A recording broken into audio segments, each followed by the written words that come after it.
All right, good morning, everyone, and welcome to a regular meeting of a panel of utility commissioners and staff of the Public Utilities Regulatory Authority held today, Wednesday, February 2nd at 10 a.m. by remote teleconference. My name is Chairman Marissa Gillette, and I'm joined virtually today by my colleagues, the Vice Chairman Jack Pekoski and Commissioner Michael Karen. We have a regular calendar and a consent calendar in front of us today, so we will turn first to our regular calendar.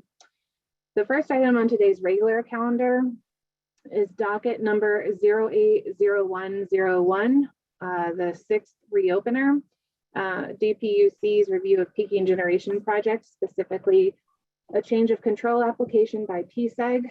So I will turn to authority staff, Mr. Albert Zablowski, to present the decision for the panel's consideration, please. Good morning, Chair Gillette, Vice Chair Pekoski, Commissioner Karen. On September 17, 2021, Genbridge 2 and PSEG Fossil LLC filed a motion in docket 080101, DPUC review of peaking generation projects, requesting approval of the proposed transaction. The authority denied the motion, opened the current proceeding, and directed the joint petitioners to submit a petition for change of control in the newly opened docket. Subsequently, on November 2nd, the joint petitioners submitted a petition requesting approval for the change of control of PSEG New Haven, the direct owner of New Haven peaking facility. Genbridge 2 is a wholly owned subsidiary of ArcLight Fund 7. ArcLight Fund 7 is a private equity fund managed by ArcLight Capital Partners, LLC, a specialized private equity firm located in Boston, Massachusetts. PSEG Fossil is a direct wholly owned subsidiary of PSEG Power. PSEG Power is a direct wholly owned subsidiary of the Public Service Enterprise Group Incorporated. PSEG Fossil currently owns all the membership interests in PSEG New Haven. The authority's review of the proposed transaction is governed by Section 12.1 of the Contract for Differences, where the purchaser has to sufficiently demonstrate to the authority that it or its agents have the technical, managerial, and financial wherewithal to serve as the supplier for the remainder of the term.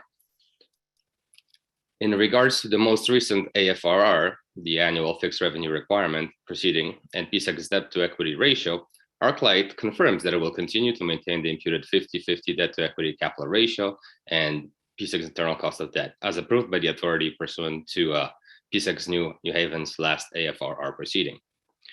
All existing benefits to ratepayers provided by the New Haven peaking facility will continue, as the operation of New Haven peaking facility pursuant to the terms of the Contract for Differences will not change.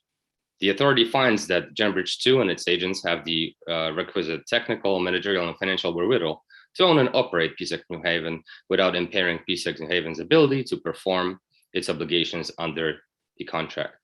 And with that, the staff recommends the panel approve this decision. Thank you, sir. Is there a motion? So moved. Oh, second, sorry. Thank you. The item has been regularly moved and seconded for approval. I would ask Mr. Bumpin to please take the roll. Chairman Gillette, Yes. Vice Chairman Pekoski, Yes.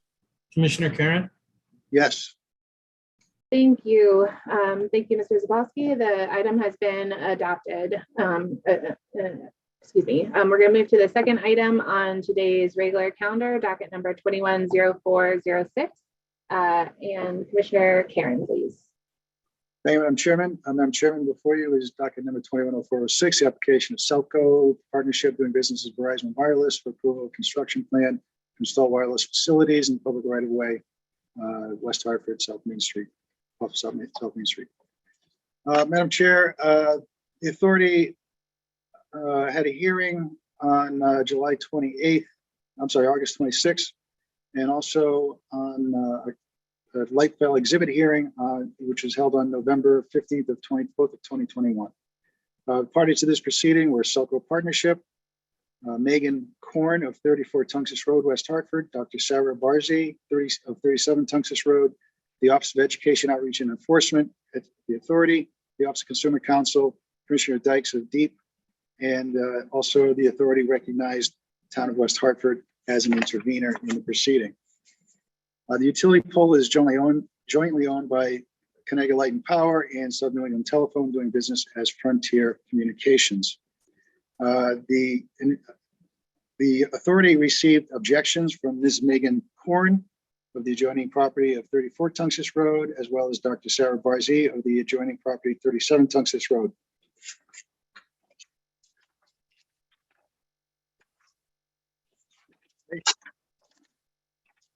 On September 1st, the company filed the structural analysis of the utility pole facility, pole number 3536, and was provided as late file exhibit 1. Their analysis demonstrated that the pole capacity, including with Selco facilities, is only 38% of the pole's total capacity. Jonathan Malloy, a professional engineer, testified that the analysis contained in late file exhibit 1 was accurate and complete. The authority finds that the company has sufficiently demonstrated that the subject pole can accommodate the proposed facilities. Also, the authority received a motion by the abutting property owners requesting that the record be reopened to consider new evidence concerning flight paths of helicopters flying over the proposed site. That motion was denied as the FAA, the Federal Aviation Administration, has sole jurisdiction over flight paths and has nothing to do with the authority's jurisdiction therein.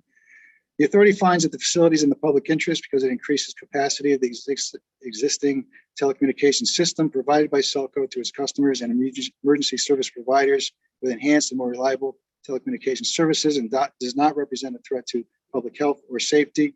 In addition, for those reasons, the authority finds that the public convenience necessity require the installation of the facility, notwithstanding the objections raised by Ms. Korn and Dr. Barzee. Therefore, Madam Chair, I would move that this docket be adopted, or suggest that this recommended docket be adopted by the authority. I move adoption, Madam Chair. Thank you.